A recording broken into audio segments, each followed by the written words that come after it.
I'm thinking about Raspberry Pi and non-connected, some non-collected villages.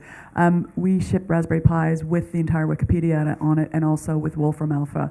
And again, it allows access to people to huge amounts of information that those of us who are connected only have access to. And because you can pack a lot of information onto these chips, we just spruce up the chips, basically. So presumably, though, Sherry, as a board, you say, look, some people should pay for this, and frankly, some shouldn't.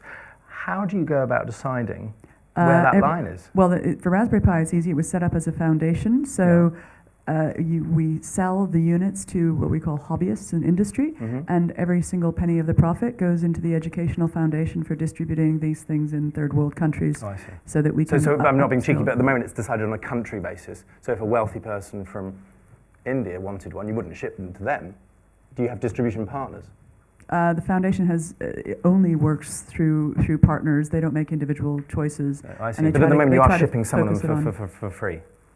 Yes, that's the whole. It was set up to do that. So every 100% of the profits are put into partners that distribute educationally, like these products with Wikipedia on them, to third world countries and other countries, but mainly third world. Angela, I don't know if you want to say anything about your partnerships work.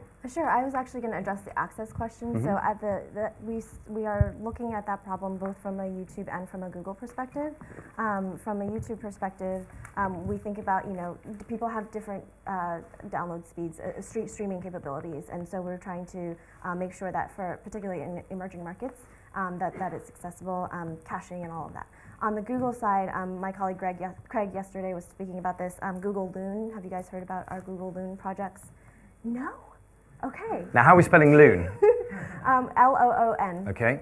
And so the idea is actually we're sending, and Craig would do a better job explaining this, so forgive me, but we're sending balloons essentially into the atmosphere that carry the ability to broaden internet access for places that actually don't have the infrastructure. Very cool. From at a Google X level, we are trying to get at some of those. Okay, Google Loon, we're going to look that up.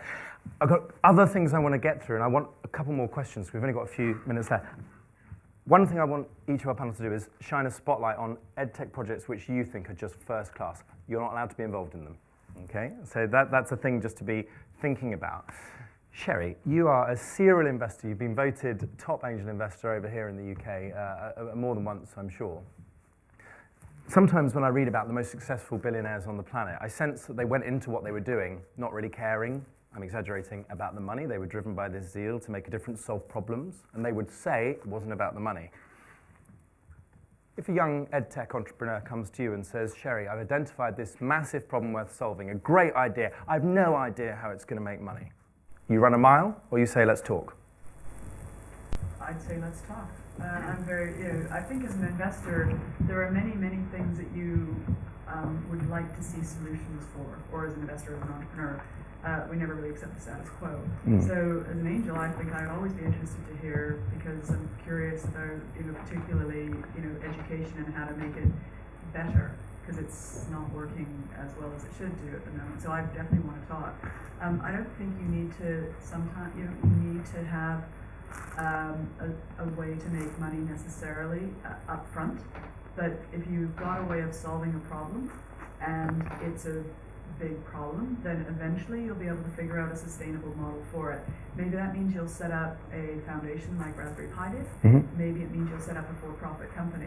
But there will be a way of solving that problem, and I'm personally interested in solving the problem and leaving the planet in a better way than we found it or made it. Okay, here, food for thought.